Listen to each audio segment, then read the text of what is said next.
Welcome back to the Tide Hanger. Happy Saturday, everybody. Hope everybody's doing well today. And we've got the Super 7 Reaction Plus O-ring circle around the plus to show it's an O-ring. And we got a good wave. Um, Half of it I love, half of it I'm lukewarm to. And one of them, so a quarter of them, I'm a little bit irritated by. I knew it was going to happen. We all knew it was going to happen, but I'm going to get into looking at this, talking about this, and showing pretty much everything in this wave. And yes, I pre-ordered it all, even with the price increase to $25. And yeah, it's steep. I hope that's not everything going forward, but probably will be. We'll talk about all this and more, and a little classified. I'll unclassify some classified coming up.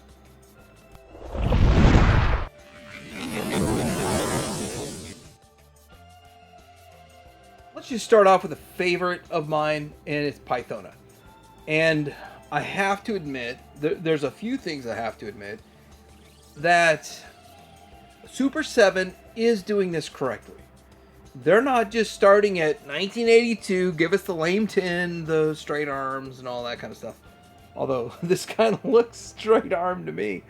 Anyway, they're giving us new characters that were never made to complement a vintage collection, which I think is vastly superior to rehashing the vintage collection. Give us stuff that we want, that we need, that we never had. That's kind of what they did in the reaction line. And I don't hate the reaction figures. I just understand the original reaction figures kind of went backwards. Most kids like myself, I traded my entire Star Wars collection for G.I. Joes because of the enhanced articulation. Plus, it had a daily show. Well, it was in daily syndication, but it had a weekly show, daily show, however you want to look at it. But it was on my TV every day, and I was excited for it. And I kind of got into it late, but Pythona, never made in the vintage line, and sorely needed. This is kind of the product of the female character never getting made, like RC, and there's Cops and Crooks figures, there are Visionaries figures. Hasbro did not make a lot of female characters, even though they did make a lot in the Joe line with Baroness and Scarlet Lady J and all of them. This never got made, and it's what I would have wanted as a kid. She was bad as can be. She comes with her the gym of that size, answers all my questions, and a cape. Here's her proposed carded look, and I don't even think it's proposed. I really think this stuff is really close to getting released. Now, $25 each. I did pre-order 3 of her. I'm definitely going to have to open one of her. She's going to go in my display. But I definitely want to keep her sealed and an extra one because this is, to me, it's very important. In fact, as a kid, I never opened my Cobra Law team. I saved it and sold it for what I thought was a lot of money. Now it's like half of what they go for. But anyhow, I have a loose Cobra Law team, and I want to add her to it. And that's all I got to say about that. Big Lob is another situation where, as a kid, I didn't really care about the character Big Lob so much, but as an adult watching it, I kind of had fun with the character and looking around going, well, why wasn't he made? Well, they made him in a collector's club, and I think by the time they made him, he was, either they made him as an O-ring in a very short supply, or they made him just for like a 25th anniversary style in the collector's club. And so I've seen O-rings. I'm not sure if they're customs or if they're whatever, but they're like $200. So I don't mess with it. So for $25, I ordered 3. So it's an easy win for me. Definitely got to have one loose on my shelf. And I watched the movie. I watched the movie recently, a couple of times actually. I mean, recently. So in 2024 when I was collecting the line, and then a couple times this year. Because it's not a bad movie. I like it. I like the movie. But Big Lob is one of those that when I step back and look at it, how did Hasbro never make this figure? It would have been an easy layup of a figure to make and a whole lot of fun, and yet they didn't. And so with that, had to order 3 of these. Yeah, $75 plus tax. So in 2010, the Collector Club made an O-ring, and in 2017, they made kind of the modern 25th anniversary. So here it is in carded form. Looks different than anything that we see here, but still the artwork's fine.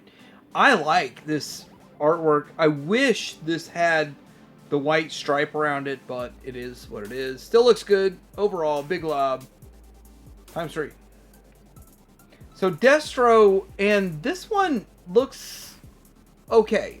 I'm not sure why they felt this was the time to bring this particular Destro out, but okay. So I pre-ordered one. I don't get it. I don't really care, but I liked it. I mean, I really like Destro. He's probably in my top 10 of Joe characters. Love the shiny vac metal face, but here's the carded version. And it says weapons supplier Arctic, an Arctic Destro. Looks cool. I'm not really sure why they're digging so deep into this Arctic thing. Haven't they heard of global warming? But still, at the same time, it's okay. It didn't get me excited enough to want to even order a second one. And the price has definitely got me a little depressed. Destroyed over the price. Alright, so Snake Eyes in Arctic gear looks a little different than Cobra Commander, but not a lot. I think they did do some reuse of Cobra Commander, but, I mean, I might be wrong. But I might be right. Here's where I'm at with this whole Arctic thing. They've done this before. They made like a $70 pack that had a bunch of dogs in it and 2 characters, a Snake Eyes, and all that. Why not make a pack of figures that basically use similar mold and change the heads and coloration, all that kind of stuff? Why not do a 6-pack of this and do it in a 6-pack and make it more affordable? Instead of 25 each, they're 20 each or 17 each or something like that. And I'm also hearing that we might get troop builder packs, like Bats will come out in a troop builder pack of 6 for like 100. I don't know the price. I don't know the price. They're saying troop builder packs, no price. And it's a rumor. I like rumors in a way because there's a little bit of a kernel of truth to some of them, but why not do that with this? Like, why, like, just keep putting one out here and one out there? My concern isn't that, like, oh, I don't really want to buy it, so I pass. My concern is the line loses the steam because we get sick of looking at Arctic Commando, Arctic Cobra Commander, Arctic whoever else they put out there, just with a different head and color scheme. I think that this will wear on collectors and it will slow down the momentum of the line unless they stop this individual thing and do a 6-pack. And yeah, I'd like them carded, but do a 6-pack, do it cheaper. I mean, something along those lines. Now we got to get into a topic where it's the card backs. Baby got back. Anyway, this is where Super 7 has always done well. The reactions were done right to match the vintage. But when Hasbro came out with their retro collection, they screwed up by making the wrong figure, didn't match the artwork, did a lot of things wrong, and retro should have been O-ring, and so we have got a lot of problems there. But Super 7 has done this right from the get-go. You're going to get a card back with ascending characters, and you're going to say, okay, here's the checklist, what's come out. Will they shrink the pictures down and make it up to like a 60 back when they get to 60? I don't know. But this is pretty fun. It's exciting. It's how it really should have been done in the first place, and they did it, and it's how it should be done going forward. But even Hasbro could not do it right with a card back, which I'm not surprised, but it is what it is. Now I gotta get into talking about some classified stuff. Here's the deal. Here's the situation. So this popped up in an email, and I will admit I was like 2 minutes late to getting to the email, and I clicked on this, and it was sold out, and I was confused. I'm like, why do I even want this? So let's just put this in perspective. They did a pretty good job with Flint and overproduced them and Lady J, and those are easy to get. Then they did a retro Lady J, and I don't really know if I've even gotten a retro Flint yet, but I don't really care at this point because Super 7 has already made a massively superior version that I do not see Hasbro beating if you want the retro classic style. And then if you're watching this video, you probably want the retro classic style. But I will pick up a standard one, but the card art sucks on both. And I think that Shark Art, he's the one that pointed out that it's a FOMO thing. They're trying to get you to buy a regurgitated piece of trash. It's not trash figure. It's a good figure. It's not a bad figure. But they're just trying to sell unsold stock of something that's been massively overproduced and create FOMO. So what happened here? They said 82 of these will have special art, but neither one look good. So to me, neither one look classic. And this kind of stuff pushes me away from classified into wanting to dive deeper into vintage and just be like, well, I don't really want classified, I want to go to vintage. And then as I'm digging in vintage, Super 7 with their O-ring stuff makes me want to buy that and really just kind of like stop with classified. And this is not a genius move for marketing for Hasbro for classified. It's kind of ridiculous. It should have been a 50-50, 1-to-1, I don't know. Then there's this thing. So, got a lot to say about this. So, first of all, as soon as this popped up, I knew instantly go pre-order one or you'll never get it. Well, not necessarily, but I wanted to know for a fact I was getting one of these. I was wanting to support the cause. Did Hasbro not want to release the Classified Series Legacy Collection Police Emergency Service Unit ESU action figure because they wanted to support the felony rioters that were paid to go from city to city to city to riot, cause trouble, and should be all locked up? Every one of them should be locked up. There's no discussion. And did they not want to hurt those people's feelings? You step back and you look at it and you say, is that really what they want? They didn't want to hurt felons' feelings, lawbreakers that should be imprisoned.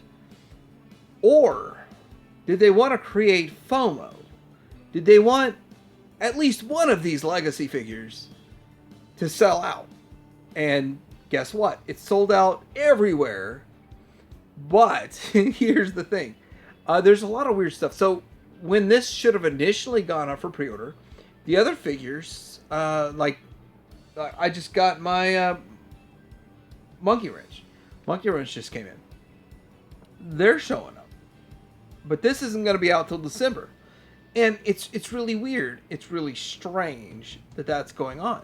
So did they create FOMO for a figure just to get one of them sold? Now it's the best Legacy 60th anniversary version figure that they've made, in my opinion. And I wanted one, just I guess to own a piece of history.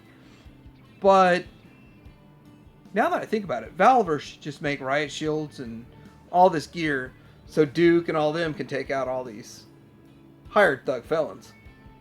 And then this thing went up on Target.